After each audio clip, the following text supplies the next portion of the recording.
Mauer der Toten is the new zombies map that is just released on Cold War Zombies, and it's already solidified itself as my favorite map in the game. But what exactly makes this map so freaking great? The two previous maps have been pretty good, with D Machine being a fair bit better than Firebase Z in my opinion, but Mauer der Toten, it blows them out of the water, it takes the cake. The thing that I feel like gets overlooked a lot when analyzing what makes a zombies map great is its atmosphere, and maybe one of the most important factors to me even.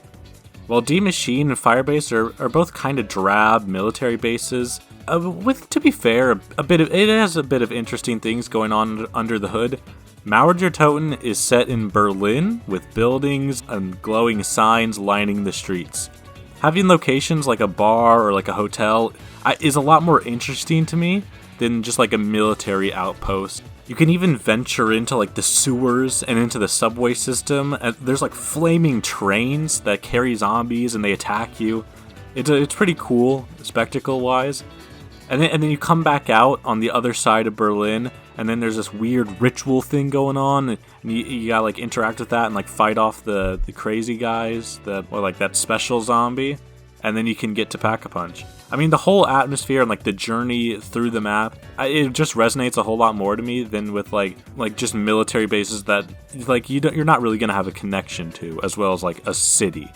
I think the flow of this map is very good too. Although it's confusing at first, the ziplining makes it pretty easy to get around if you know where you're going. The underground and a few of the buildings have some pretty confined spaces that like you have to fight in, but I mean, once you're set up, the streets are pretty open, and there's a lot of good training spots, especially the area around West Berlin streets. The difficulty of the map, I'd say, is pretty much on par with the other two. So, I mean, that's to say it's not terribly difficult. I mean, of course, just as a side note, the story really isn't much to write home about, as is the case with the other Cold War Zombies maps. But I mean, working with the bad guys is kind of interesting, I guess. Of course, I cannot forget my boy Klaus. He's just the biggest homie. He helps you out, revives you. He's used a ton in the Easter egg. This man can even stop a train. Klaus is truly an OG. And there's the CRBRS, the Cerberus, the cherry on top that makes this map just absolutely amazing to play. This wonder weapon, it's the most dynamic and fun wonder weapon in Cold War Zombies, and it's up there in terms of wonder weapons in the whole series. It's really fun.